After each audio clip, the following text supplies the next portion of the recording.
Good day, all, and welcome to Critical Faculty. Yesterday, we had a conversation with Apostate Aladdin and the journey out of Islam.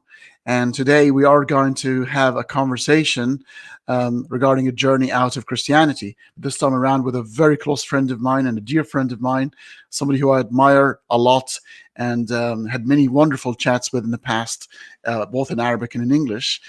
Please join me in welcoming the great Adam Elmasri. How are you? How are you, Adam? How's it going? Thank you so much, Hans. I love the intro and thank you for having me. Oh, thank you for coming back. Do you know, for a bit of trivia for the audience here, when I first started my channel some 3 years ago, you were the very first person, if you recall, to appear on Critical Faculty, the first guest ever, in Wow. one English and one Arabic about consciousness. Remember? I actually didn't know that I was your first guest. Yeah, yeah. You Wow. popped my cherry.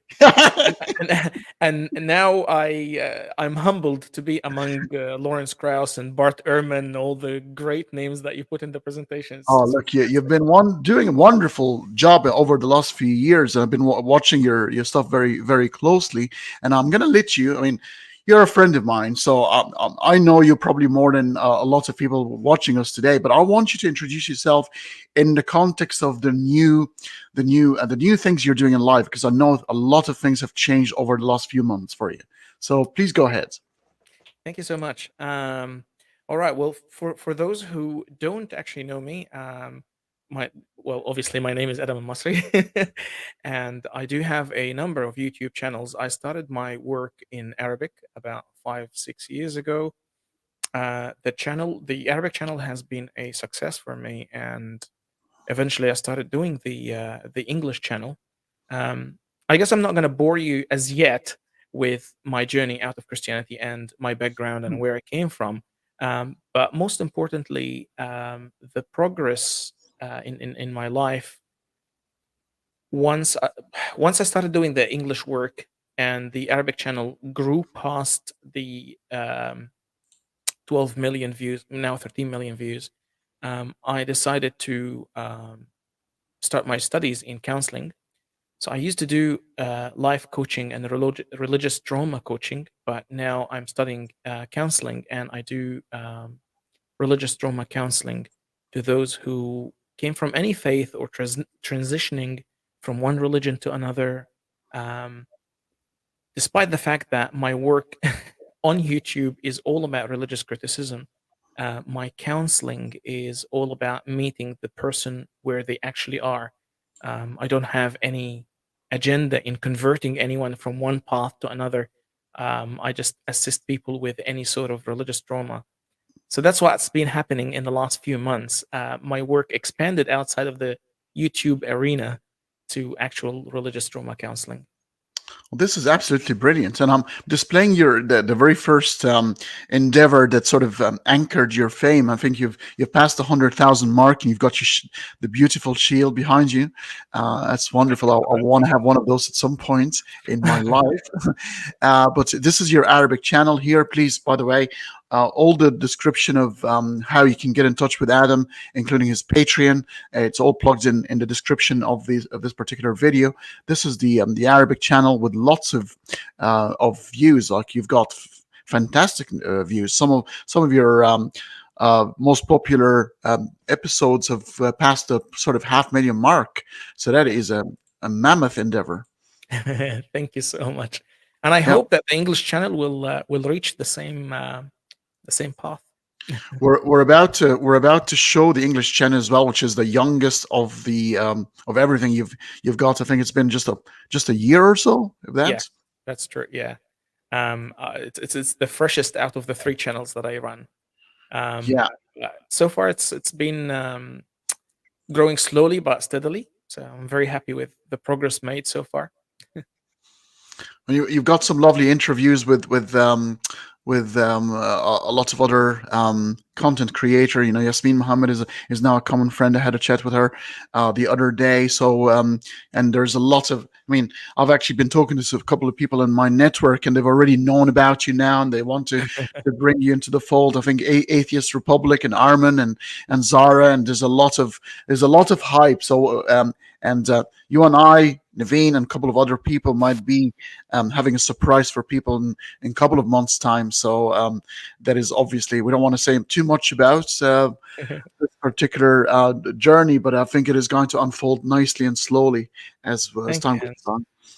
on. And while you're, I would like, I'm going to ask you a question. I'm going to show your Patreon as well, because one of the things that people need to understand that you are now going to do this full time, and it's going to be very important for you to receive some sort of support, because if this is going to be a full-fledged effort and a professional effort, for a lot of folks out there, this is, if it's a hobby to start with, it's a very expensive hobby. It includes a lot of investment on software and time and preparation and education and doing courses and all sort of things. So especially when somebody goes full time, it becomes a full time profession, and therefore the communal sort of funding and the help from all those who benefit from your work, it would be appreciated, I would guess. Thank you, Henny. And yes, it's. I'm glad you mentioned that, because also a lot of the work that needs to be done with people in the Arab world um, cannot be supported much in the Arabic currency. So I rely a lot on the funding that comes from Patreon, and yeah, thank you for bringing this on, because I don't usually talk about it much on my own channels. No, I know it's an awkward thing, and it's very difficult, and it has to be brought by other people. Because I do appreciate your work, and I think it's a significant effort. You know, the amount of research that you would do to just produce one episode. It's people don't understand how much do we spend from our own time, from weekends, from family time, just to sort of cover the ground, and then you do the editing, and it's so much work. It's enjoyable. I know both why probably we would enjoy the whole journey until you see the finished product, but it does involve a lot of work. It does. Very true. Brilliant. Okay, let's now delve into the crux of the matter. So we we're both Egyptians. I come from a mixed background with mixed religions, but you are an Egyptian Coptic Orthodox. Correct. Well, How? X. Yeah. Well, yeah, true, true. Yeah, but the Coptic thing, I mean, Coptic means Egyptian, really, when you think about it. Very true. Yeah, Yeah, Coptic is Egyptian, so we're both Coptic in a way. in But a when way.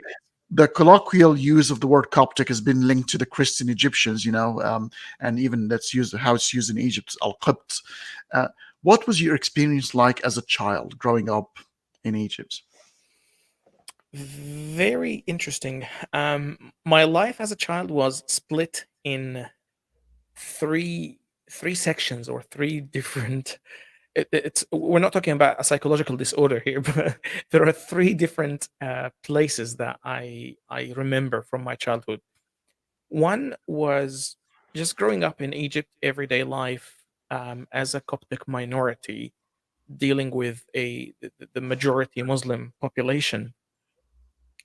No matter how you frame it, you always feel like a minority, Hmm. whether whether it is by discrimination, because people in your community or in your suburb will make you feel like a minority, or even if the people in your suburb treat you decently, you still are um, constantly aware of being a minority. So that's one thing. But then on the flip side, I used to go to a Catholic school, boys only Catholic school, and I used to go to the church religiously every Sunday, pun intended. And in the church and in the school, that sense of minority disappeared.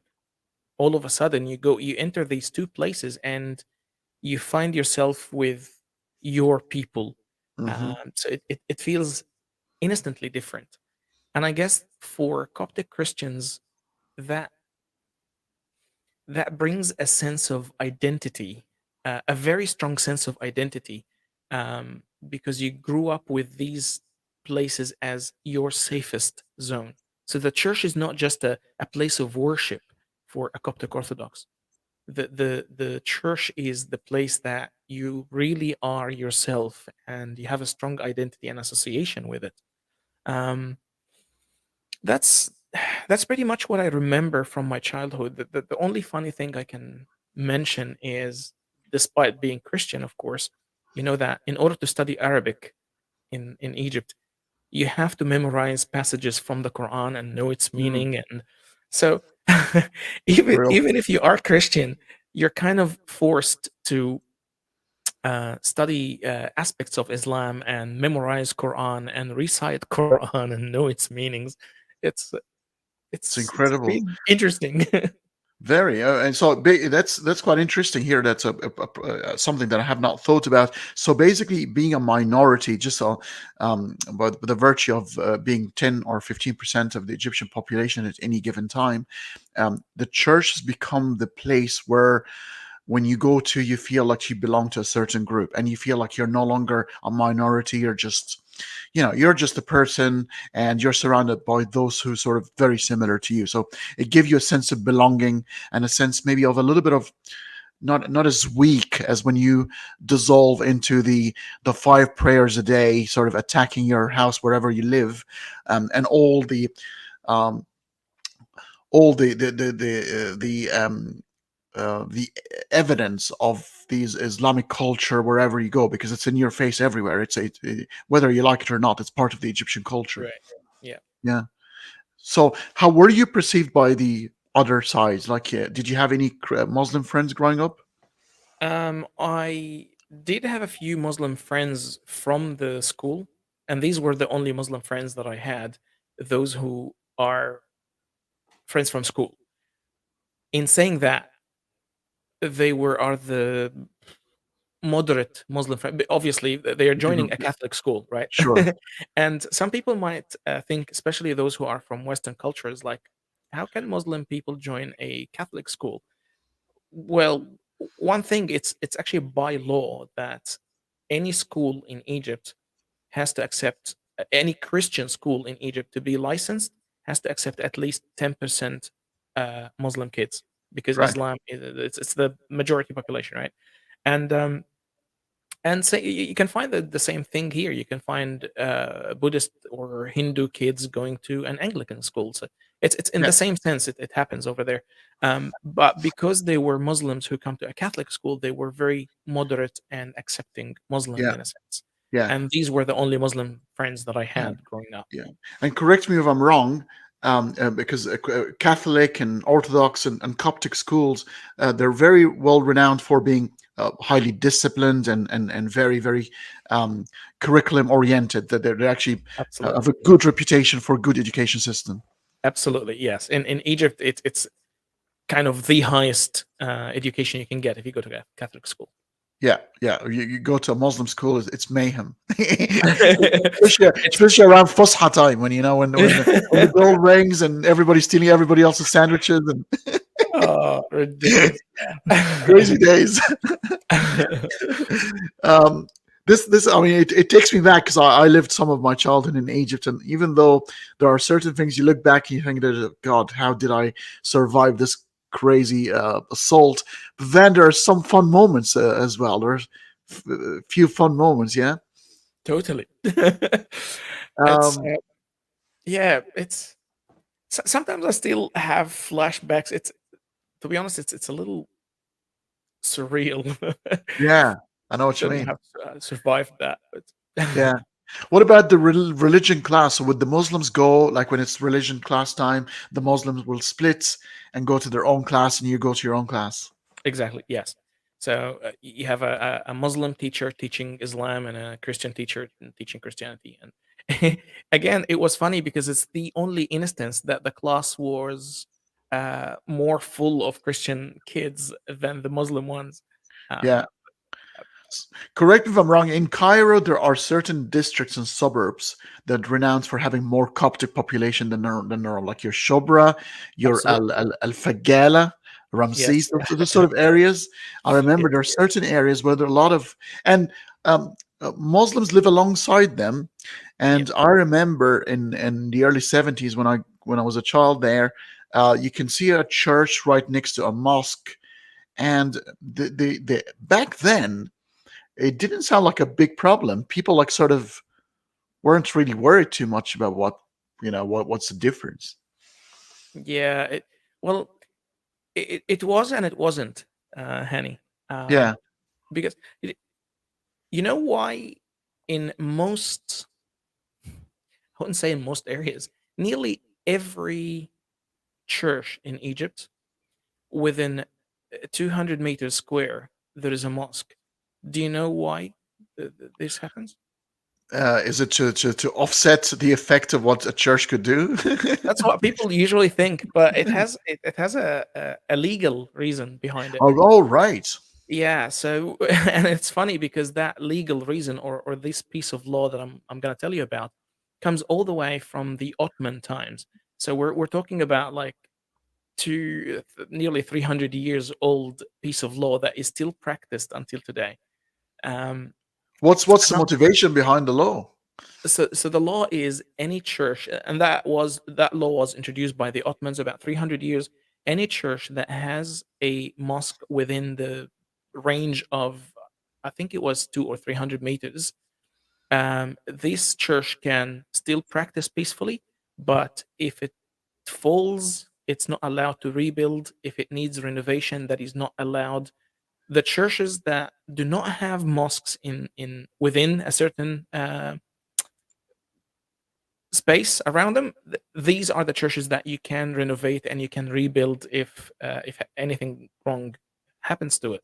Right. So since that time, any church that was built, um, instantly you try to build a mosque within a certain area, so you make sure that they do not spread or they do not continue to grow beyond a Yeah, so you what's that? basically ensure that the lifespan of that church, once it's sort of tired and old and sort of dissipates, it goes away, and then there'll be no return because you cannot renovate or rebuild. Um, Exactly. God, that's Of very course, they conniving. try to challenge that law many, many times throughout the year, well, throughout the centuries. And yes, we do get permits nowadays to renew a church or to do renovations, but God, it's getting blood out of a stone to really get these licenses to just renovate a cracked wall in a church. It's It's while ridiculous. it's that easy to do it if you have a mosque, right? So Yeah, that's incredible. one Well, yeah. example. I mean, there's a nice question here because I might reveal a little bit about, well, at least where you are at the moment, because I think we're going to go back and forth a little bit. Mojo here is asking, you two are non-theists, which is true. Like someone believing someone came out of nothing. Are you a deist and or spiritual? So I guess everybody knows I'm an atheist, and I'm a negative atheist. So what about you, Adam? I it depends on the context. You can say that I'm a an agnostic deist, Hmm. which people don't understand that this could actually exist. um, so I do accept or entertain, and I'm deliberately here not using the word believe. Hmm. Um, I entertain the idea of a creator. 100%, I'm solid that this creator has nothing to do with the god of religions. Hmm. So for that, if you want to consider me an atheist because I don't believe the God of religions in that context, you can consider me an atheist. However, I describe myself as a deist who believes in some supreme power that does not really interact much with the human affairs, and spiritual. That in itself needs definition before I can say I'm spiritual or not. Spirituality for me is really much more psychological than a realm of beings. I can say I'm spiritual, but that's all about. delving in meditation, finding my inner child, finding my higher self, all these sort of things. It really is psychological practices more than a realm of the spirits. Mhm. That is another thing I don't believe in. But you can say I'm spiritual, deist, and agnostic. Yeah. Well, one of the things that religion and especially the Abrahamic faiths have sort of have monopoly on for quite some time is spirituality. It only belongs to the spirits of God or the angels. But we now know, you and I and a lot of other secular people, that the human experience should not be reduced in that form. You and I can have a perfect spiritual experience with it. Spirit here does not denote the religious term, but it means the human transcendence, the fact that you want to do better, that you want to be a better version of yourself, you want to improve yourself, you want to overcome your fears, you want to overcome your shortcomings and things like that. That is in the vicinity of human endeavor and human resolve, and it should not be confided within the walls of religion. Exactly, and that longing to connect with others, whether you want to call it energy or whatever terminology that you use, but that connecting to something beyond you and beyond the physicality of things. I'm all in for that, and I think everyone can be spiritual in that sense. But I highlight that it's not a metaphysical world, or is it metaphysical? I think metaphysical is the term, or Yeah. spiritual realm, or whatever. Yeah, Yeah, so something we do. I mean, you and I, there are a lot of things that you cannot prove. But you cannot prove a negative. Like the old saying, there could be a unicorn in some sort of a universe that we're not aware of. It's possible, but the thing is, are you going to build your life around something that you cannot prove? That's what the problem is. There are so many yeah, things. Like you get a lot of people are saying, "Oh, prove that there is no God." I mean, and it's silly. There is, you can't. You can't yeah. prove either notions. But what you can do is you can do inference to the best explanation. You've got enough data to know now.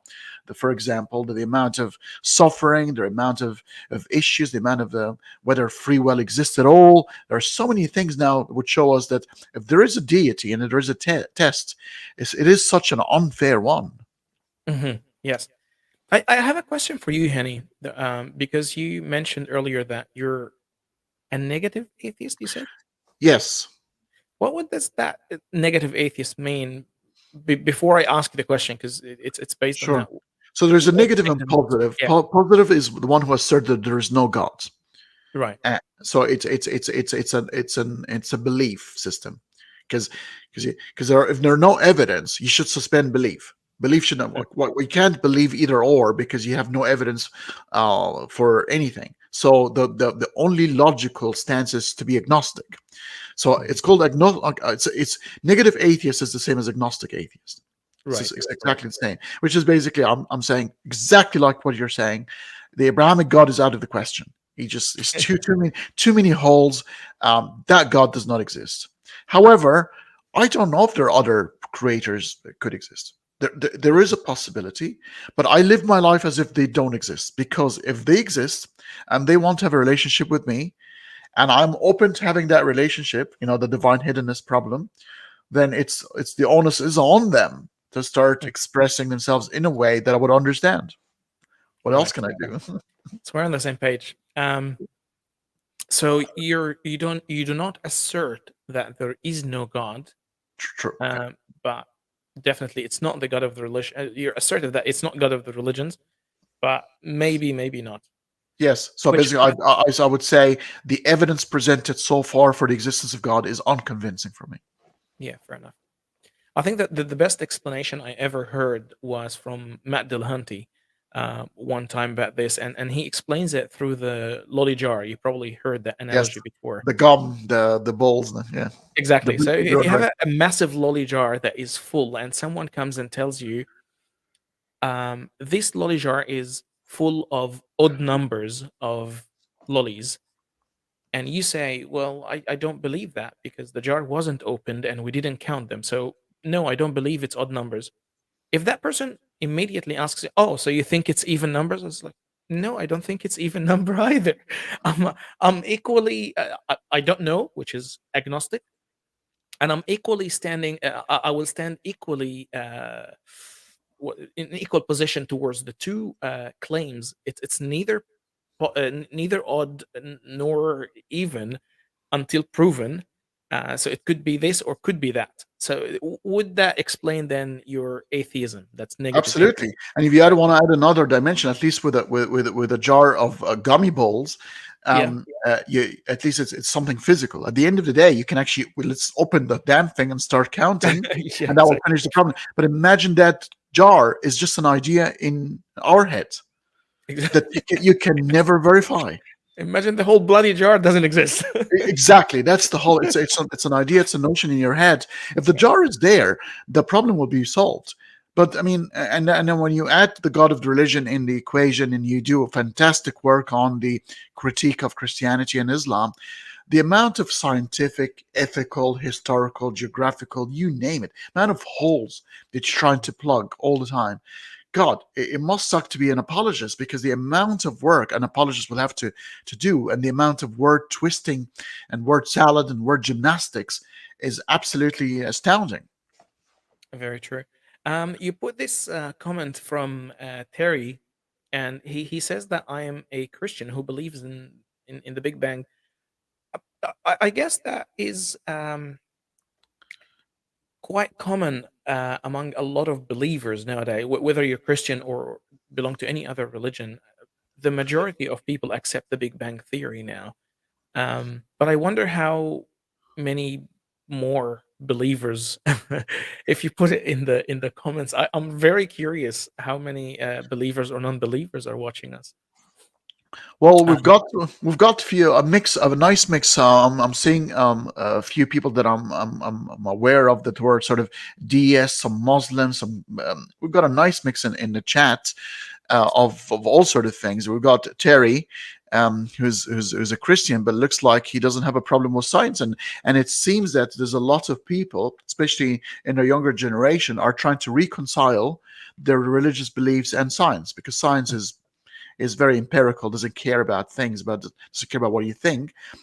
Christianity has um, the the the benefit of being a non-literal word of God, and therefore you can use it symbolically a lot more loosely. Islam is a different story, though. Yeah. yep. I am quite aware of that difference. Uh, um, yeah, so that's quite I find that refreshing, because I think you probably are you trying to, or would you be happy with living with people who are religious around you, yet they uphold human rights? Maybe they phrase some sort of verses in a historical context, so they're no longer practiced, and they're okay with science. They are not young Earth creationists. They don't believe in flat Earth. They don't believe in the Adam and Eve. They think it's a symbolic story. That's not a problem, right? You and I probably won't have problems with people like that at all. absolutely. To be honest, if I really want to pin down where the problem is, it's not about whether you are a believer or not. You're Christian, Muslim, whatever. I don't even have a problem whether you believe in science or you agree with science or you don't. You can choose your stand. That's freedom of choice, freedom of belief, freedom of speech. So I believe in that. Where the problem really is when you try when you are certain that the version of belief that you have is the truth, and you try to convince others that they should live by that model. That's where the problem is. When you try to push something on other people, or even preach to people that this is the right way, my way is the right way, and that can then stand against women's rights, LGBTQ communities, all sorts of minorities, uh, apostasy laws, you name it. We have a number of human rights issues that you can see where the problem really is. Um, but I'm more than happy to live among believers as long as they respect. have how everyone wants to live their life the way they want, not the way Yeah. you think they should. Yeah, and that's fair enough. There's a question here. Adam and I agreed, folks, that we are going to be having a conversation for about an hour. We're half an hour into it, so I guess we're probably going to continue chatting for another 20. And if it's all right, we can leave the last 10 minutes for questions from the audience. If that's all right with you, Adam. Absolutely, Um, yes. so start preparing, start thinking about your questions. Don't pose them just yet, and let's leave that last 10 minutes for questions. Okay, let's just progress your story. So we're talking about childhood, maybe a bit of teenager situation. Excuse me, still recovering from that flu we had last week. Oh, you poor thing. Now, teenager. Would you then? What would happen if you fall in love with a Muslim girl? Did it happen? Were you ever like, oh, she's cute, sort of thing? It didn't happen to me personally, but it happened to a very good friend of mine, and man, it's a messy situation to find I yourself know. in. Um, because you know for a fact that 99% this girl is not going to convert for you. And that's not because she doesn't love you. Even if she wants, she cannot go publicly about it, and the law doesn't allow this to happen. So it's not going to happen basically. You probably wouldn't convert for her either. Even though you can actually leave the Christian faith and join Islam much easier than a Muslim leaving Islam and going to be Christian. Um, However, it's nearly impossible because you get shunned from the family. You might face persecution. You might get killed in the process. So I had a Yeah, friend who actually fell in love with not only a Muslim girl, but she was muhaggaba, wearing the yeah, hijab. veiled. Yeah, Okay, yeah, so it was very obvious, like, and so whenever he walked with her down the street, it's wow. clearly a Christian guy with the. So I'm not sure if people know this Yeah, Christian cross here. So a lot of the Coptic Christians, they do have this little cross tattoo on the wrist. It's an identity thing. And then you find a guy with this walking with a girl wearing the hijab, which is also another identity thing. It just immediately creates clash in the eyes it's crazy. Yeah. of the public. Yeah. You intend to keep your little tattoo? Is it like because it's sentimental? Uh, so when after I became public about, like, I don't believe anymore, and I did all this announcement and denounced my faith, a lot of people said, well, why don't you remove the tattoo then? Why don't you have it laser removed? And honestly, I I don't see a reason why do I have to remove it? Because one part is I don't believe in it anymore, but it's still my history and my identity, and I came from a Coptic Christian background, and it's part of myself that I'm still proud of, even if I chose to step away from it. Yes. Um, but I still choose to have it because it reminds me of who I am and how I came to be here today. Yeah. So you and I are not anti-theists. So because there is an anti-theism, so you Mhm. and I think very similarly about religion. If it's man-made, means it's cultural. It's a reflection of the human psyche back then, while they're sort of writing all. It's a group of people. I don't think there's scam artists or horrible people, but they're just people who didn't have much information about the world around them. They were a little bit afraid. They were a little bit ignorant, and they were trying to make sense of the world around them. And faith is one of those things that would actually, especially in the absence of sound epistemic tools, it can save your life because it's something that can a group of people can gather around and achieve camaraderie and partnerships and communal life. And we are, as human species, we survive because we stayed in bigger groups, and an idea that can gather bigger groups around will always survive. So it doesn't have to be necessarily true. It doesn't, a lot of evolutionary advantages were not true in terms of ontology, but they are very helpful because they will help you stay together as a group and stay stronger.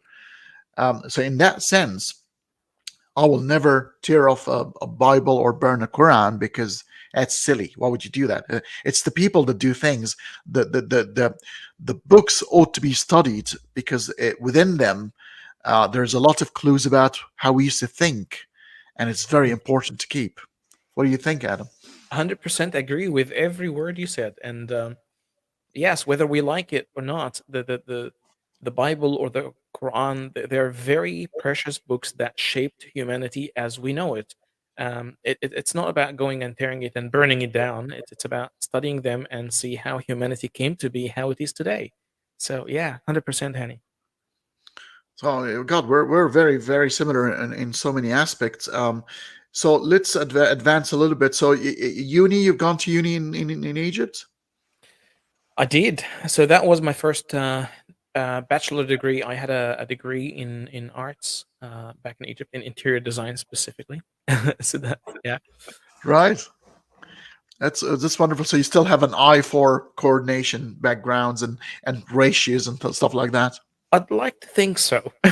I never practiced interior design. It was only a field of study, and once I finished it, I started working as a graphic designer and a web designer for a number of years, Right. and that was before I came here to Australia. And here I had a second BA degree in biblical studies and textual criticism, and now I'm studying counseling, as I mentioned earlier. Yeah, it's a lot of fields, but even graphic design is not that far fetched from the interior design because you still have to achieve ratios and what's comfortable for the eye and golden ratio and Fibonacci sequence and all sort of Yeah, magical stuff. That apparently that's proof for the existence of God, the Fibonacci sequence and the golden ratio. of course. Yeah, you might convert me in this episode. Oh, a lot of people, it emerges in naturally in life and something to do with the with how to conserve energies. It's related to physics actually. So, but that's another conversation altogether. Um, so you've advanced and you've graduated university. How long were you Christian for, and when were you last prayed to God? I was actually a practicing Christian until I came to Australia for the first number of years. Right. It wasn't until my early 30s, mid 30s, that I started questioning things heavily and started having doubts and thoughts and questions and all that sort of thing. Which we're talking about 10 years ago. So I'm 43 now, and it was about 10 years ago that I started questioning. At that time, I was still praying to God because I was petrified. I was very shaken once I started losing everything in my life, started crumbling down. Um, I remember, yeah, praying in tears to be saved. Uh, in the beginning, I was praying for Jesus to save me, but then eventually I developed my prayers to be to whom it may concern, basically. Whether you are Good one. God or That's the a great one. unnamed or Allah or whatever, to whom it may concern, I'm sinking here. Dear sir or madam, and or never assume the gender of God. It will get you in trouble these days. You got to use the right pronouns. Exactly. Dear hiring manager. This is funny.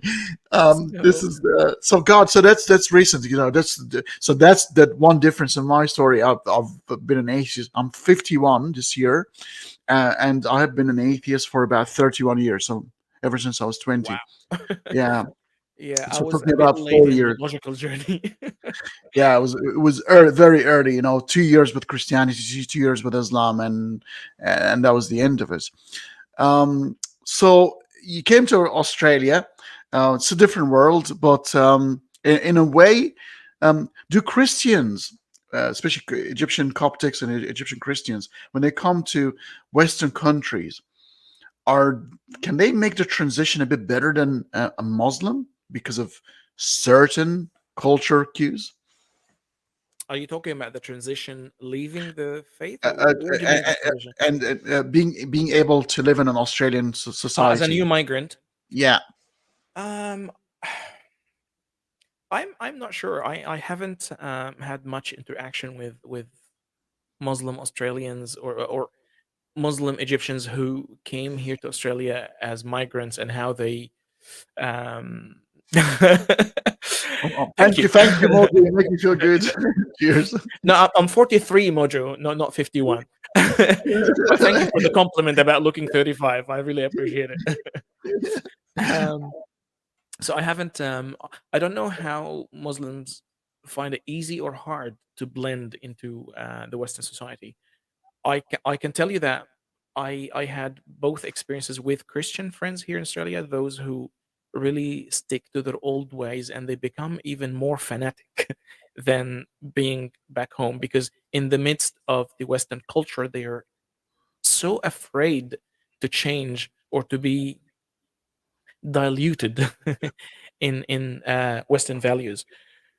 And I have seen people, and I think I always considered myself someone who really wanted to embrace the Australian way of life, and I came here to be part of this country, not to still maintain my old ways. So Hmm. I've seen both sides. I don't know if it is easier or harder for Muslims. Yeah. Do you have now, as you've lived for many years in Australia, um, like like you and Naveen are the only two Egyptians I know. Yeah, Uh, right. Okay. yeah, I don't have any Arabic or Egyptian friends at all. All my friends and my family members are sort of Australian or Irish, and so I don't speak Arabic throughout my, unless I'm on Clubhouse talking to Naveen and taking a bit of a bashing from the faithful ones.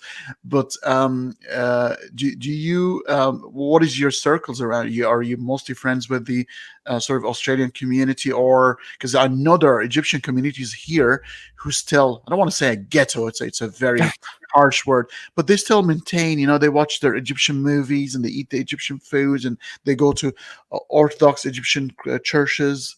Um, but were you any part of that at any stage? I was for the majority of my, well, I wouldn't say for the majority, but about half my life in Australia, I was very much invested in the Coptic Church, and pretty much all my friendship and social life was from the church. So yes, I hung around Arabic speaking people who they're all from a Christian, not from a Christian background. They were all Christian, practicing Christian. Um, and yes, I stayed there for until I denounced my faith and things changed my life. And then I lost my entire social circle. Everyone basically, the majority, I wouldn't say everyone, sorry, the majority of the people that I used to know from the church chose not to deal with me anymore. My best friend told me that he would like to maintain distance from me. So yes, I lost the majority of that. The very few people who choose to accept my journey and chose to stay in touch, we just became online friends. So in real life, the daily f- people that I deal with, or the friends that I have now, no, they're all Australian. They're all English speaking. I hardly speak Arabic with anyone except on the channel online with people like you and Naveen. But yeah, in my day to day life, I hardly speak any Arabic with anyone. That's unfortunate about the friends thing. What about family members? Have they shunned you, or? No, we had a bit of a hiccup in the beginning. They were shocked, and relationship wasn't in a very smooth way. Um, but eventually, I convinced them that it is my journey, and I have to go through it the way I need to go through it. And if I will be redeemed at some point, or if I will go back, that will be again on my own terms, and how Jesus or God or whatever you believe in will redeem me. But what you have to accept is I have to go down this path.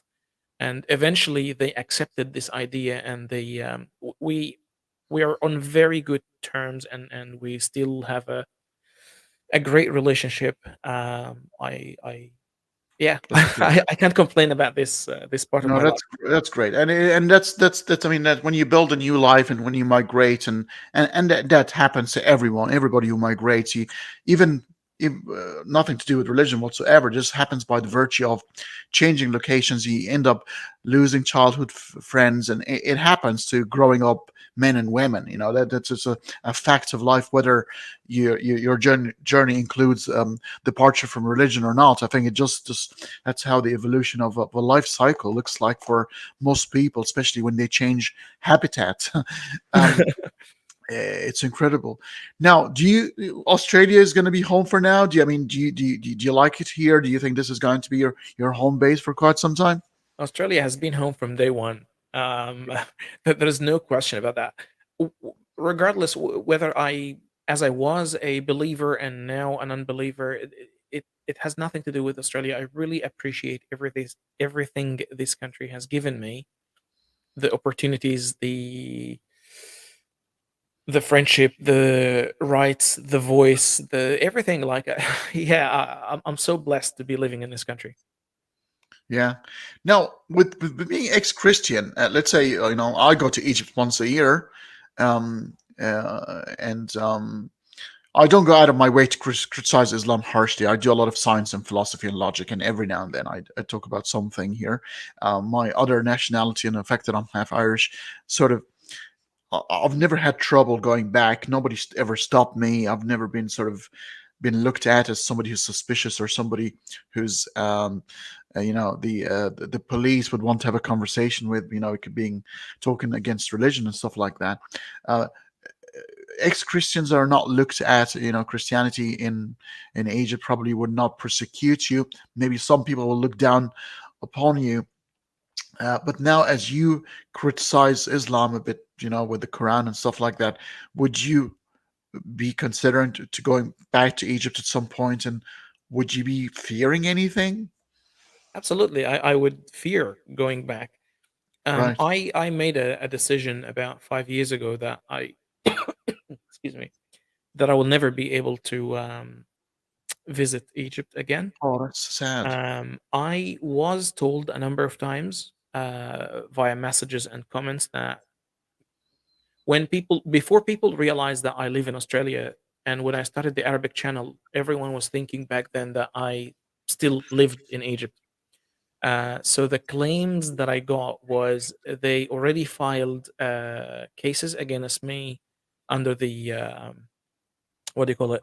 Blasphemy law, قانون إزدراء الأديان. Yeah. So I'm not gonna take the risk and go to find that I actually cannot leave the country because I have a number of cases filed against me, and and then what for? I there is nothing that ties me to Egypt anymore other than my origin and what I want to give back. Is your Like, immediate family here? yes. So Oh, my okay. immediate family the whole family is here in Australia. Oh, okay. Um, so there's no really need for me to visit. Yes. Yeah, it's just so sad still because there's nothing like going back to your old school and say, bloody hell, it used to look too big. And it looks now so small because, where you're little kids playing in that yard and everything is huge, or the classroom. And suddenly you go as a grown up man and everything's small. But there's something about the reminiscence and the nostalgia of going back and eating food from a street, street food cart and stuff like that. There is that. I don't think any human being should be denied that on the back of they no longer believe. So that's silly from these people. They need to stop because everybody should have the right to be able to relive these moments. Well, welcome to the world. Yeah, yeah, but it is what it is. But do you think, and probably that'll be the last question from me before, guys, we're gonna head into the last 10 minutes of the conversation. So if you want to prepare your questions for Adam, um, do you think there will be a point where places like Egypt and countries in the Middle East will rethink their stance on leaving religion, and people like you and I can just go back and mingle with the locals and have a bit of a chat about whether God exists or not without having to fear for our lives. I think so. I think eventually the whole Arab world will ditch religion, and it will become more of a spiritual nation, spiritual but not religious in a way. Um, because sooner or later, with what's happening with the advancement of technology and AI and all what's happening in the world, it's accelerating beyond anyone's capability to catch up. And eventually, religions will not be able to catch up with science. Um, so I think eventually, yes, we will drop religions, but whether this will happen in our lifetime or not, and you and I can go back to Egypt or not, I cannot put it. I don't think it will happen in our time. I think give it another 50, 60 years before you can really see a radical change and the whole Arab Yeah, I world agree. is not religious anymore.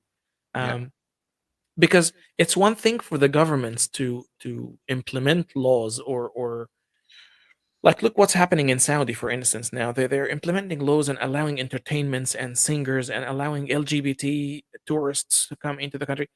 Laws are one thing, but until you change the mentality of the people, the everyday people, until that changes, nothing really is gonna change at a mass scale. So what you can rely on is generations to die, and generations are born into new knowledge and new science and new existence. And with the work that we do, every time we reduce um, fanaticism and people become less certain, and you teach people how to question things and how to critically think. So yeah, it will take 2 to 3 generations, in my opinion. yeah. Thank you, folks. We got now the last 10 minutes for open questions. And the first one from Mahmoud Hassan. Question, Hani and Adam. As an anti-natalist, I'm aware of your stance on the matter. However, I'm curious about your perspective on procreation. Would you characterize it as an ethical or immoral act? I'll let you answer this first, Hanny. Um, Okay. Um, uh, Being vegetarian and being anti-natalist, I don't suggest that having children or eating meat is immoral. I just go with the not eating meat is morally virtuous. That means I'm going over and beyond to reduce suffering. Because I don't want to be that asshole who would go to a restaurant and you're enjoying your dinner and I just smash your plate and say you're an evil person. I'm not going to do that. I don't want to do that. I think it's going to happen over a few generations where substitutes will come along and people will have no reason to kill animals anymore. But I don't think, and people have the right to have children and enjoy being parents. Who am I to take that away from them? I know that they're bringing consciousness that potentially may suffer, but that's not my. I can only control my life, and I'm saying I don't want to have my own children. I don't want them to suffer, but other people might be motivated by the joy of being a parent. The joy of being a parent or a father or a mother outweighs the risk of or the pain of having children. So I'm not going to be judgmental on that. Adam. I think I completely agree with everything you said. Again, we're so similar, man. The only 2 cents worth I can add to this is I don't think anything, procreation or abortion, even or eating animals or any topic, I don't think it in itself is good or bad, or could be ethical or immoral act in itself. It's how it is done and why it is done, and underline the why. That's what makes it ethical, moral, or immoral. And Agree. and if I can give scenarios, but I don't want to take the whole time. I can give scenarios where procreation can be moral and procreation In other circumstances, in an overpopulated country, for instance, it could be immoral because you're killing people or depriving people by having more kids, while in other countries it could be completely the other way around. It's the context that determines anything to be ethical or not. 100% agreed. There's no such thing as good or bad on it in its own. Values are not sort of separated from reality and context. Once you remove all context, there is nothing left really. It's context that gives any act its morality or its immorality or amorality, because some acts are morality has nothing to do with it whatsoever. Like if it becomes a survival mechanism, then I think morality is even suspended. There is no such thing. See, if morality is a tool to preserve life, when life becomes in question, then all morality is suspended to preserve life. And you see that in wars. Is it moral to kill another soldier who's about to kill you? I think morality will probably not be in question here. True. Old question for you both about the God contradiction. How is it that it's possible that a person can be in the same time omniscient, omnipotent, and having free will? It's a deep one. It needs an episode. Exactly. Yeah, I cannot answer this question in, in a small segment. I funny because I create. Have you seen Hani? Have you seen the last Arabic video that I just created? I'm looking at your channel now. Is it was just yesterday? Yes, Yeah, no, I yesterday or haven't the yet. day before. Okay, because it talks about something slightly similar about how can And omniscient and immaterial at the same time. Yeah. exactly and Yeah. how can be God all knowing but immaterial because it cannot coexist. So to add another element to it, the free will in itself, we need to talk about it for hours. Um, Yeah. Well, to answer this one very quickly, all these absolutes of gods, they always contradict each other. Once you get to absolutes in different directions, they're always going to be colliding. So that's why these things are impossible. Like omniscience and omnipotence at the same time will lead to many contradictions. We can give hundreds of examples, but I think because of the time restraint today, the examples of that, and I think you and I, Adam, today are having a feel for if we end up doing that call and show that we've been talking about. I think I'm getting a feel of where this is going to be leading, because I think it's going to be fun if we do yes, this for the whole episode, especially when you have Naveen and other people to help you and brainstorm. bounce ideas off each other. Yeah, that's Yeah. gonna be fun. Totally. Um, we're going to take the last few questions, guys, and call it a day. So both of us, I guess, can I be a non-Quran, non-Bible believing Muslim and Christian? Well, I learned some teachings from its faith. Oh, no. Okay. So Mojo's been sending emails, and he's a young person, I think, of Moroccan background, but lives in Holland or some other country in Europe, maybe Holland or Belgium. And I think he's a little bit distracted. He's trying to so hard to hang on to the belief in a super deity to the point where things don't make sense anymore. Like to be a Muslim or to be a Christian, you've got to believe in Jesus. You've got to believe that the Bible is, at least, I'm not going to say the unerrant word of God like a lot of literalists would say, but at least inspired by God. To take these things away and still call yourself Christian makes no sense. It's like, I'm a vegetarian who eats meat. Uh, I'm a heterosexual who likes to have sex with guys. Things like that. Things like that will end up making no sense. So you got to have certain definitions. What do Yeah. you think, Adam? I will start by the second half of the question where I learned some teachings from its faith. Absolutely. That You can you yes, can learn you can learn some good values from any book really, whether that is the Bible or the Quran or I don't know, any scientific book. Um, but does that qualify you then to call yourself a Muslim or a Christian? Because these labels have a set meaning to it, and just by there is no Christian that doesn't believe in the Bible. That's part of the criteria to call yourself a Christian. Otherwise, on what basis you call yourself a Christian? I cannot be liberal or democratic or labor without believing in the values that this party holds. Otherwise, I'm not really a liberal or labor or whatever. Like, yeah. So, but can you learn something of its teachings? Absolutely, you can. Absolutely. Absolutely. From anything. We said human endeavor, and I'm sure there's wisdom in some of the Sure. areas. Yeah. This one here is quite interesting because it's one for you. It's technology and its effect on, and I'll put 3 lines under the word in the second sentence, control.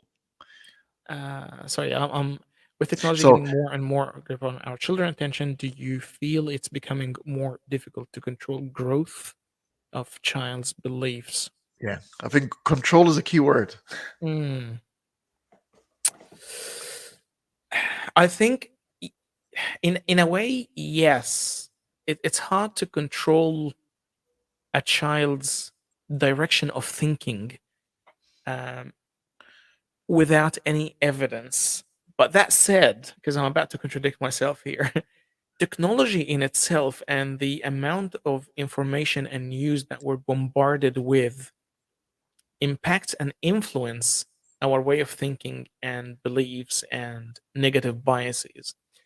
So it depends, as Henny said, the underline here is under control. It depends who you're talking.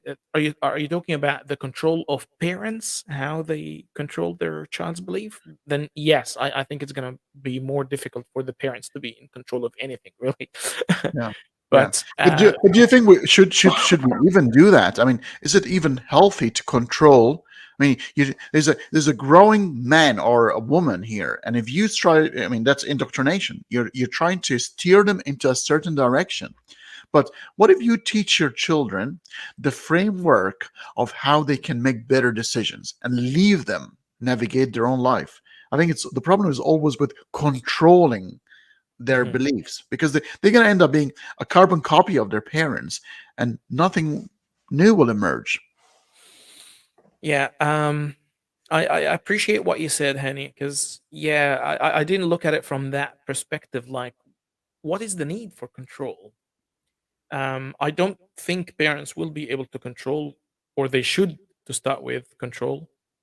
But yeah, I think it will become more and more influential. Rather, you can influence the kids in a way, and hopefully influence them in the right direction. Fantastic. And I'm going to take this one last question here, and it's a funny one because we might actually respond to this one in Arabic. انتم مصريين ليه بتتكلموا انجليزي? can I, You're can I Egyptian, why do you speak English? can I say that? Can I say something?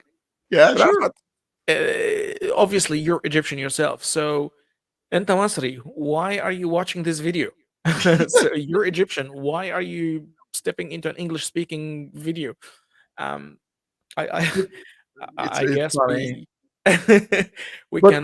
let's give him a justification. I'm going to say it in Arabic and you can translate it in English. أنا يا Okay. أستاذ رأفت احنا بنتكلم بالعربي لأن آدم وأنا عايشين في أستراليا وعندنا قنوات باللغة العربية وباللغة الإنجليزية وبيكون في تداول على بعض الحلقات مرات باللغة العربية ومرات باللغة الإنجليزية. أنت تصادفت دخول أحد الحلقات اللي باللغة الإنجليزية.